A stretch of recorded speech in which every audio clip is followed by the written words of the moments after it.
3 months నుంచి అనుకుంటున్నాం. మేము ఒక పెళ్ళికి వెళ్ళాలి, మా ఫ్రెండ్స్ అందరూ అనుకున్నాము. ఆ పెళ్ళికైతే ఒక పొయ్యి అనేది గిఫ్ట్ ఇస్తాము. చాలా బ్రాండెడ్ బటర్ఫ్లై కంపెనీ అనే పర్వాలేదు. కొన్ని అయితే చూసిన తర్వాత మేమైతే ఎప్పటి నుంచో అనుకుంటున్నాము పెళ్ళి పిల్లగానికి అయితే ఈ గిఫ్ట్ అనేది ఇవ్వాలని.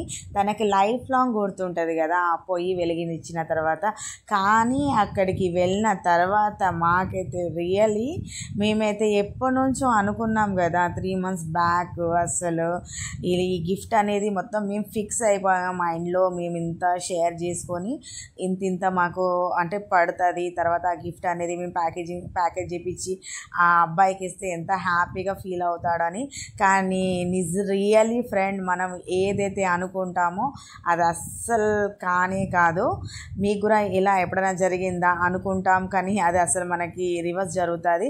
అలానే ఈ షాప్కి వెళ్ళిన తర్వాతనైతే మాకైతే అలానే జరిగింది.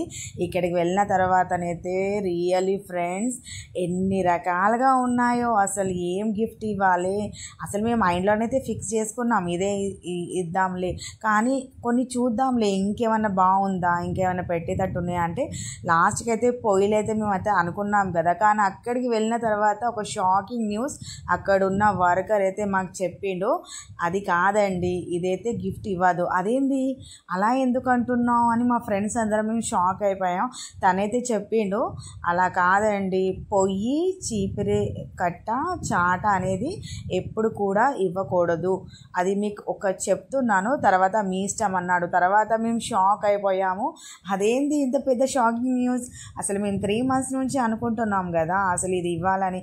తర్వాత ఇక్కడ వర్కర్ అయితే అలా చెప్పాడు. సరేలే, తను చెప్పింది మనం వినాలి కదా, మనకు కూడా మంచి జరగాలి, వాళ్ళకు కూడా మంచి జరగాలని.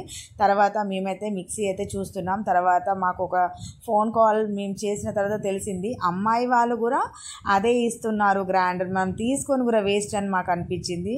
తర్వాత ఫైనలీ ఈ ప్రోడక్ట్ మాకు చాలా నచ్చింది. ఎందుకంటే ఆ అబ్బాయి already weight loss journey start అయి ఉంది, తనకైతే ఇది చాలా బాగా పనిచేస్తుందని మేమైతే ఇది ఫైనల్ చేసేసాము. తర్వాత ఇంకొక గిఫ్ట్ కూడా మేము తీసుకున్నాము. ఎందుకంటే మేము ఒక బడ్జెట్ అయితే అనుకున్నాం కదా, ఆ బడ్జెట్లో ఇది కూడా మాకు వస్తుందని అదైతే తీసుకున్నాము.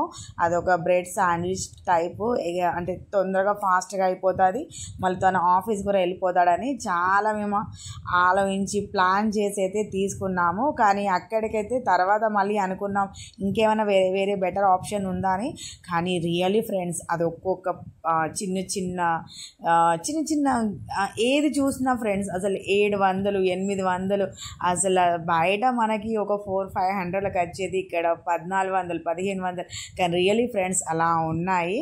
మీరు కంపల్సరీగా కరీంనగర్కి ఒకవేళ షాపింగ్ కనుక వెళ్తే మీరు ఇక్కడికైతే కంపల్సరీగా వెళ్ళండి. చాలా అంటే చాలా బాగుంది, మాకైతే చాలా నచ్చినాయి. అయితే ఫ్రెండ్స్ ఇక్కడ చూసారా దోశ ప్యాన్, అస్సలు రియల్లీ ఫ్రెండ్స్ అది చూసిన తర్వాత నేనైతే షాక్ అయిపోయాను. అది ఎంత వెయిట్ ఉంది, ఎంత సూపర్, నాకు చాలా చాలా నచ్చింది. తర్వాత మేమైతే ఫైనలీ మేము అనుకున్నట్టు ఆ గిఫ్ట్ అనేది అయితే ప్యాక్ చేయించాము. మేమైతే ఫుల్ హ్యాపీగా ఫీల్ అయ్యాము ఇక్కడికి వచ్చి, వరల్డ్కి వచ్చి. సరేలే ఫ్రెండ్స్, మీకు ఎప్పుడైనా ఇలా జరిగిందా అనుకుంటారు, తర్వాత రివర్స్ జరుగుతుంది.